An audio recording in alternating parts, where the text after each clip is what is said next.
Assalamualaikum warahmatullahi wabarakatuh. Ya, selamat siang. Kali ini kita akan bahas mengenai Noken As. Karena banyaknya teman-teman yang bertanya masih kebingungan gimana mas cara papas Noken As supaya tidak berisik kemudian hasilnya maksimal ya. Jadi ini sebenarnya teori yang sangat mendasar ya buat teman-teman pemula yang baru belajar mengenai proses pemapasan Noken, yaitu base circle ya, atau bisa dibilang pantat Noken As ya, atau pinggang Noken As ya. Jadi pada saat proses pemapasan diwajibkan, harus ya, sebisa mungkin dia center, dalam artian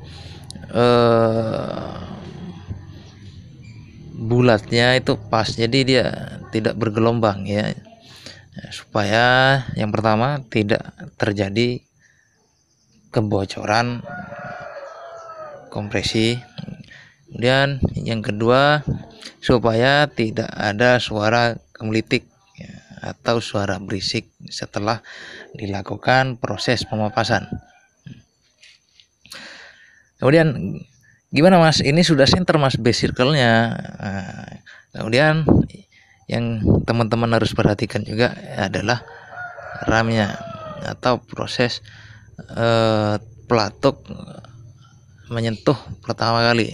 Ini dia, ini saya contohkan pada Noken As X ya. Bisa dilihat pada tanda tip X dia sudah mulai mengangkat. Jadi ini adalah sentuhan awal pada temlar atau pelatuk ya. Jadi ini juga sangat berpengaruh.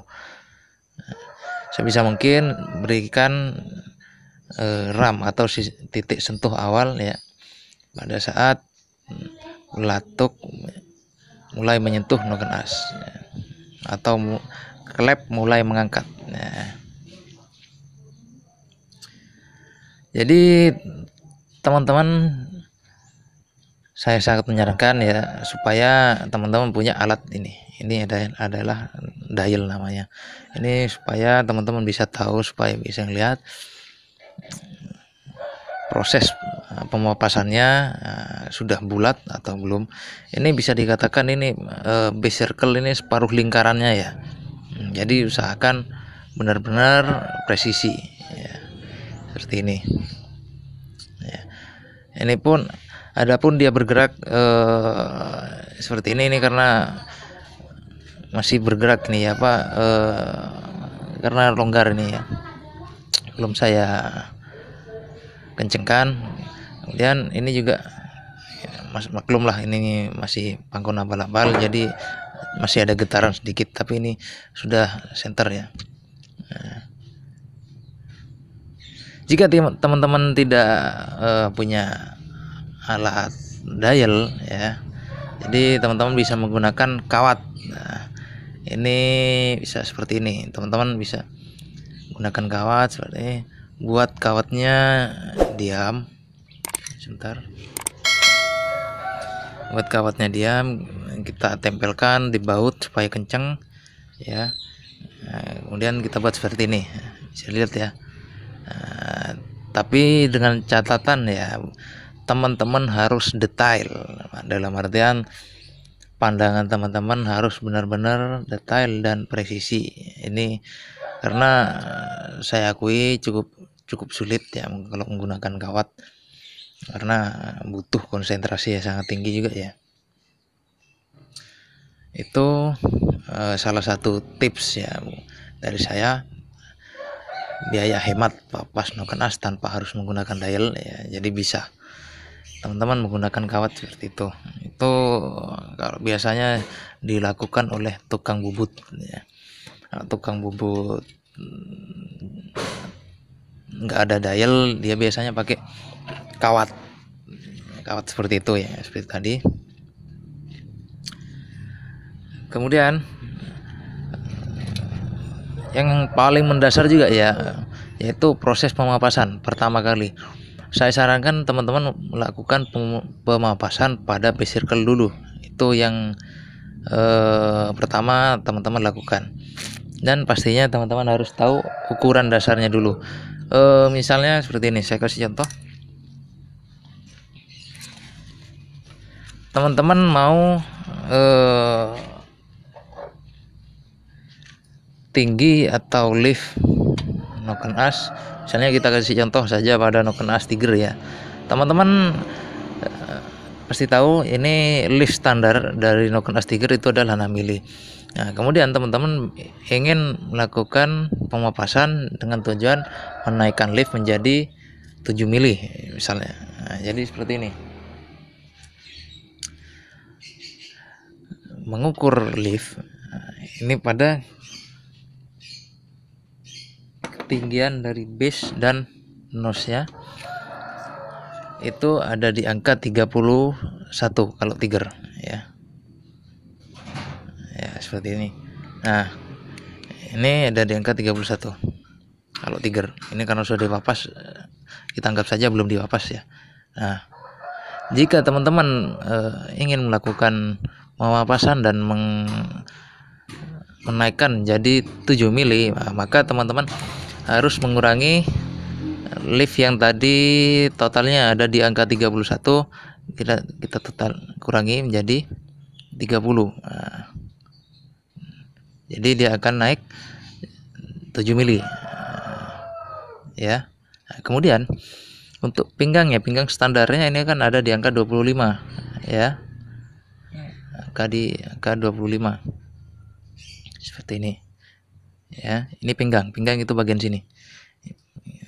Itu ada di angka 25 standar ya. Nah, kemudian karena pinggang ini berada di samping, jadi ini akan berkurang sebanyak 2 mili karena ada di dua bagian, ada di dua sisi ya. Jadi begini maksudnya, proses pemapasan pada sebelah sini itu sebanyak 1 mili, sama dengan posisi pantat base circle ya, Noken As. Kemudian sebelah sini juga, jadi totalnya adalah 2 mili. Nah, jadi yang tadi awal mula dari angka 25 mili, nah, setelah dikurangi sebanyak 2 mili, maka dia akan tersisa 23 mili. Jadi seperti ini ya. Nah, kalaupun teman-teman nanti misalnya setelah dipapas cuma hanya berkurang sebanyak 1 mili, nah, itu tandanya ini nanti base circle-nya tidak akan center. Bisa misalnya hanya diambil 1 mili, nah, berarti sebelah sini yang diambil, nanti sebelah sini akan diambil, nanti ini akan menaikkan overlap ya. Nanti ini akan menaikkan overlap, dan overlapnya akan sangat tipis sekali. Kalau misalnya teman-teman mau seperti itu boleh, tapi saya jarang pakai seperti itu karena banyak yang harus disesuaikan ya. Kalau model seperti itu, saya ambil mudahnya saja, saya buat seperti itu ya. Itu hal mendasar saat proses pemapasan. Kemudian teman-teman juga ada yang bertanya, Mas, overlap itu gimana? Nah, overlap itu pada saat klep itu sama-sama terbuka. Nah, jadi posisi ini Templar ada pada posisi ini, kemudian Templar yang X juga ada di posisi ini. Sorry, bukan di sini. Jadi di sini. Maaf, salah. Ada di sini ya. Jadi dia ada di overlap sini. Nah, jadi klep itu sama-sama membuka ya. Jadi seperti itu. Kemudian apalagi ya, jadi sudah saya jelaskan ya, supaya sebisa mungkin base circle-nya center ya. Ya, bisa dilihat ya, seperti ini ya.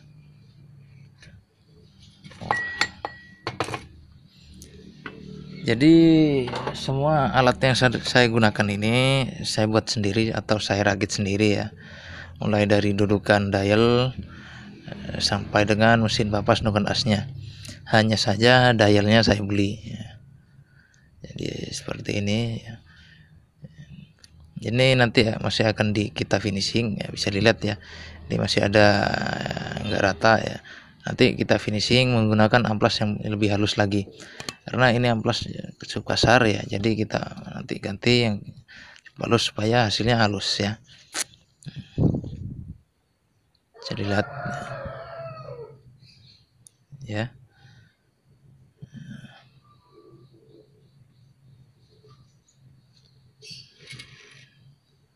Nah, ya bisa lihat ya. Kemudian teman-teman juga ada bertanya, Mas, kenapa bagian tengah, bagian sini pada noken as itu harus harus dibubut ya. Jadi sebenarnya nggak harus dibubut, hanya saja ini dikhawatirkan nanti kalau setelah melakukan pemapasan dia akan menyentuh pelatuk ya atau templarnya. Misalkan kita menggunakan templar sepatu atau pelatuk sepatu. Nah, pelatuk sepatu kan lebar ya. Jadi seperti ini, pelatuk sepatu kan lebar ya. Jadi ditakutkan nanti dia menyentuh pada bagian yang belum dibubut, misalkan seperti ini. Nah, misalkan di sini belum dibubut, nah, ya nanti dia dikhawatirkan menyentuh, ataupun juga pada bagian sini.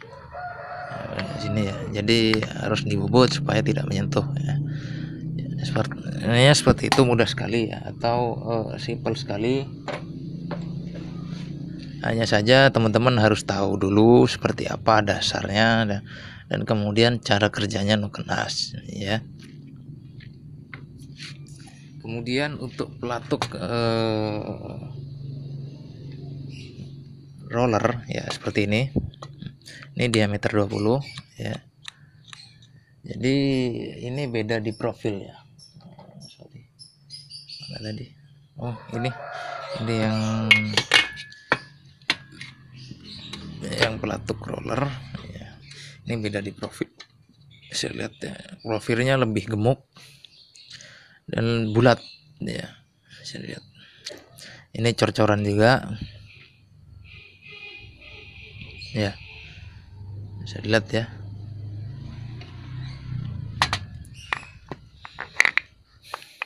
Nah, jadi dia kerjanya seperti ini. Nah, keuntungan menggunakan templar bearing ya atau RRA ini yang pertama adalah mengurangi gesekan ya antara noken as dan pelatuk atau templar ya, karena dia ikut berputar ya pada templar. Nah, jadi ringan dia sekali ya. Nah, kemudian suara lebih halus ya. Beda dengan templar atau pelatuk sepatu. Nah, jadi dia masih ada gesekan antara noken as dan templar sepatu ya, bisa dilihat. Tapi nanti karena ini ada oli yang melapisi atau melindungi, jadi dia akan mengurangi daya gesek atau sentuhan langsung. Jadi itulah fungsinya oli, untuk melumasi. Nah, maka dari itu kalau noken as kemakan itu pasti oli tidak ada ya, lubang-lubang ini pasti mampet. Bisa lihat ini harusnya nggak boleh mampet ya, harus berfungsi. Kemudian noken as yang sudah dipapas sangat tinggi sekali, dia templarnya akan menyentuh atau nabrak pada peer klep ya, jadi harus dipotong seperti ini supaya tidak menyentuh peer klep ya. Kemudian yang kedua adalah pada posisi setelan klep. Ya. Baut setelan klep ini pada bagian sini juga harus dipotong supaya apa? Supaya untuk mengejar ketinggian dari noken as tersebut. Ya, jadi harus dipapas menjadi tipis. Ya, tapi tidak terlalu tipis. Biasanya saya papas sebanyak 2 mili ya. 2 mili sudah cukup. Itu untuk ketinggian noken as saya pernah buat sampai 8,5. Ini 8,5 itu sebenarnya mulai 7 itu sudah harus dipapas ya Pak, apanya templarnya, karena sudah mepet sekali. Jadi saya sarankan untuk papas seperti ini, dipotong. Sebentar saya buka dulu supaya teman-teman benar-benar paham ya. Jadi seperti ini ya. Nah ya, ini saya sudah papas, saya sudah tipiskan menggunakan gerenda tanpa teman-teman harus menemui tukang bubut. Jadi teman-teman bisa papas sendiri. Jadi seperti ini bentuknya ya. Oke, saya rasa penjelasan saya sudah cukup jelas ya. Mungkin supaya video ini tidak terlalu panjang, saya akhiri saja. Dan kemudian buat teman-teman yang sudah bergabung di channel ini, saya ucapkan banyak terima kasih. Dukungannya sangat berarti buat perkembangan channel ini ke depan, supaya channel ini terus memberikan banyak manfaat buat teman-teman yang lain ya. Pastikan buat yang baru bergabung untuk subscribe ya, bantu dukung channel ini, kemudian aktifkan lonceng notifikasinya untuk mendapatkan updatean video terbaru dari channel ini. Kemudian buat teman-teman juga bisa tulis kolom komentar seputar pertanyaan dunia otomotif, kemudian tentang saran teman-teman mengenai channel ini ya, dan jangan lupa like-nya. Oke, kalau bisa juga di share. Oke, sekian dulu dari video ini. Assalamualaikum warahmatullahi wabarakatuh. Semoga bermanfaat dan salam otomotif, salam herek seduluran selawasi.